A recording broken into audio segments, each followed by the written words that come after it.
Hello learners, this is Habiba with Excel with me. If you like the video, please do like, share, subscribe and comment below.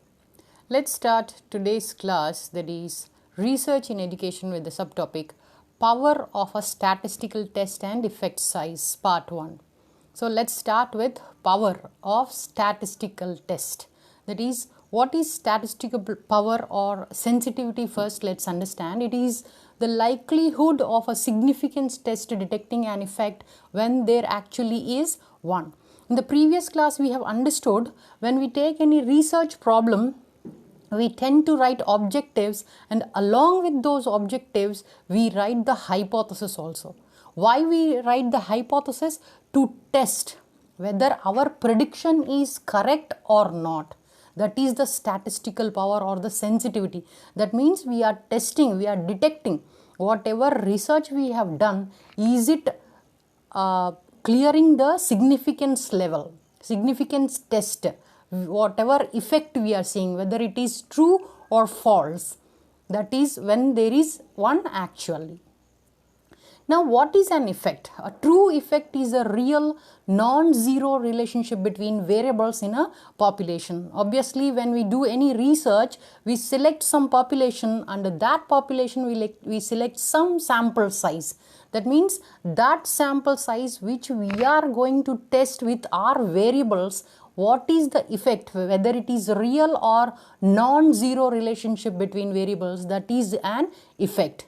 An effect is usually indicated by a real difference between groups or a correlation between variables. For example, if I am doing any test related to mathematics teachers who teach mathematics and social sciences, and their methods of teaching, whether any effect is there or not, I am doing any relationship. That means I am going to do the statistical test, that is correlation between those two variables, maths teachers and social science teachers, whether there is any effect is there with their teaching methods. Now, high power in a study indicates a large chance of a test detecting a true effect. That is, if there is a high power, whatever study we are doing, which indicates means a large chance of a test detecting a true effect. If low power means that your test only has a small chance of detecting a true effect, that the results are likely to be distorted by random and systematic error. Now, what is power here? Power is mainly influenced by sample size, effect size and significance level. In the coming slides, we will understand one by one in detail about these effect size, significance level. Already in the previous class, we have understood about significance level, but again, we will recap in this class also. A power analysis can be used to determine the necessary sample size for a study. What is power analysis also we will study in the next coming ones. Now, why does power matter in statistics? That is, having enough statistical power is necessary to draw accurate conclusions about a population using sample data. Obviously, when we are doing any research problem we have taken and we are doing research, what is this statistical power? Why it is necessary? Because to draw out accurate conclusions related to whatever population we have selected. Out of population, we take a simple sample size sample data, we will correlate and we will see the effect. To see these effects, the statistical power is very, very important. In hypothesis testing, as we have learned in the previous class, start with null and alternative hypothesis.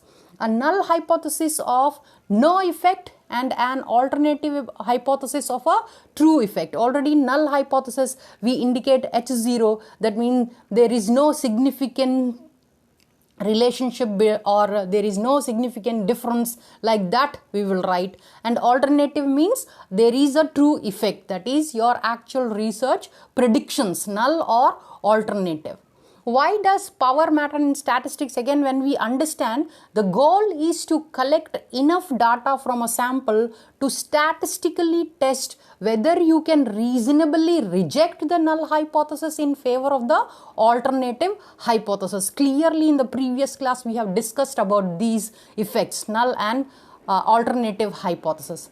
Now let's see through some example here. Null and alternative hypothesis. Research question concerns whether spending time outside in nature can curb stress in school students. That is, rehearse this into a null and alternative hypothesis. Let's see here, down here. Null hypothesis: spending 10 minutes daily outdoors in a natural environment has no effect on stress in recent school students. That is null hypothesis. That means there will be no effect of spending outside in nature related to stress or stress of the school students, null hypothesis says. Now what does alternative hypothesis says? Spending 10 minutes daily outdoors in a natural environment will reduce symptoms of stress in recent school students, it says, opposite of null hypothesis.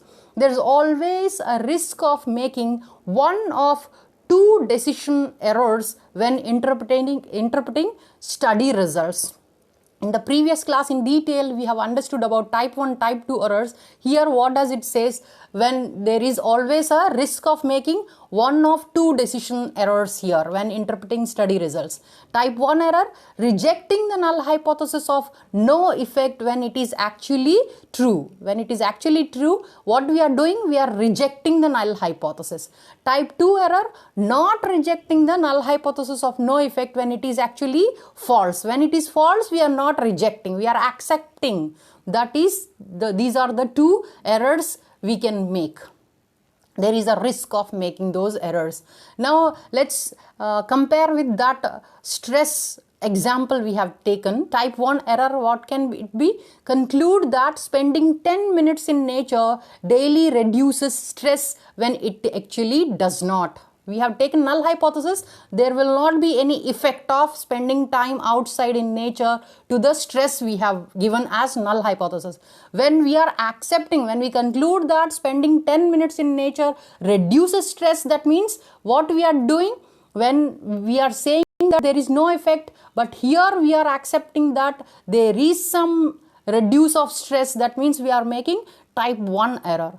Type 2 error, opposite of that, conclude that spending 10 minutes in nature daily does not affect. Alternative says it does affect. Here type 2 error does not affect stress when it actually does. Now what is power here? Power is the probability of avoiding a type 2 error. The higher the statistical power of a test, the lower the risk of making a type 2 error.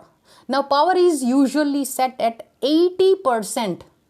This means that if there are true effects to be found in 100 different studies with 80% power, only 80 out of 100 statistical tests will actually detect them. If you don't ensure sufficient power, your study may not be able to detect a true effect at all. This means that resources like time and money are wasted, and it may even be unethical to collect data from participants, especially in clinical trials. Now, on the flip side, too much power means your tests are highly sensitive to true effects, including very small ones. This may lead to finding statistically significant results with very little usefulness in the real world.